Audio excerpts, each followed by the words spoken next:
As the virus keeps spreading and we are facing possibly a second wave, sometimes we feel ourselves drowning in what seems to be a never-ending sense of insecurity.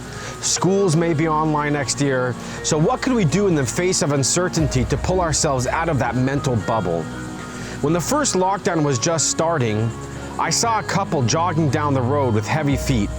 You know, and sometimes when people are jogging, you can see them, they got the energy. This couple was desperately huffing and puffing, trying to keep pushing. And it reminded me of a story in the early 2000s when two guys went hiking in the Sandia Mountains. What was supposed to be a fairly simple hike turned into a deadly situation when a boulder detached from the rock wall and pinned one of the hikers against the floor, pushing him to the edge of the cliff. With a shot of adrenaline, his brain fired every single fiber in his body and unleashed all the power in his muscles to lift this boulder and set himself free from falling off the cliff. He lifted 1,200 pounds, freeing himself from the boulder. So why is it that we can struggle to get in our daily jog, but when push comes to shove, we can exert an immense amount of power? Our body has far more resources than we can imagine. The body is a power bank storing superhuman strength, and when an emergency calls for it, an adrenaline allows us to tap into this superhuman power, which would otherwise go to waste. As much as we consciously try to exert our mental focus and strength, sometimes you find it difficult to generate the same amount of energy. Our body emulates our soul. Just like our body, our soul's mental capacity only operates at a minimum. In crunch time, we have the ability to unleash a deadly charge of spiritual faith and mental focus to carry through the challenges. Our survival depends on the spiritual stamina that's locked deep in the spark of our soul. When you crush an olive, a little juice comes out, but when you grind the olive and rip it up, finally you get to the oil. When times get tough, we need to make sure that the squeeze doesn't crush us and push us further into the bubble, but that the challenge brings out within us that spark, that soul energy to carry through the challenges. Normally, it's difficult, or we can't consciously or voluntarily exert those powers.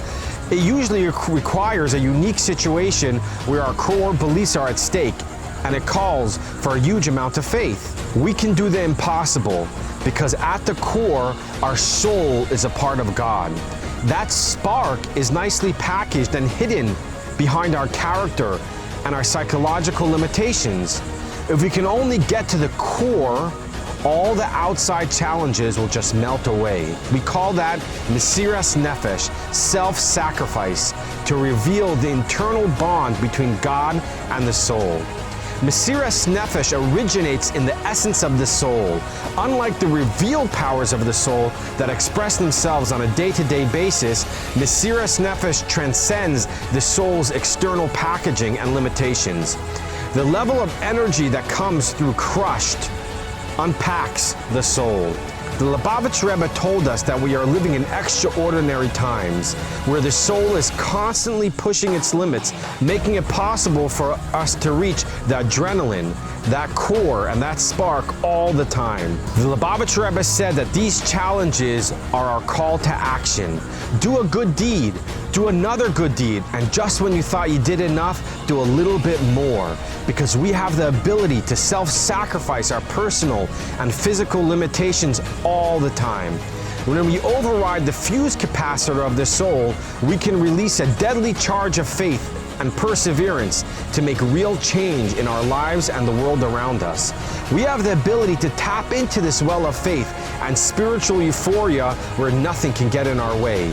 We can dedicate ourselves to our personal and spiritual growth without getting distracted by relatively minor and physical distractions.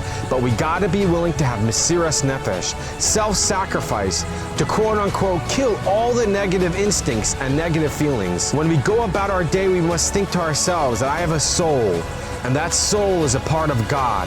The things that I can't control around me don't really matter.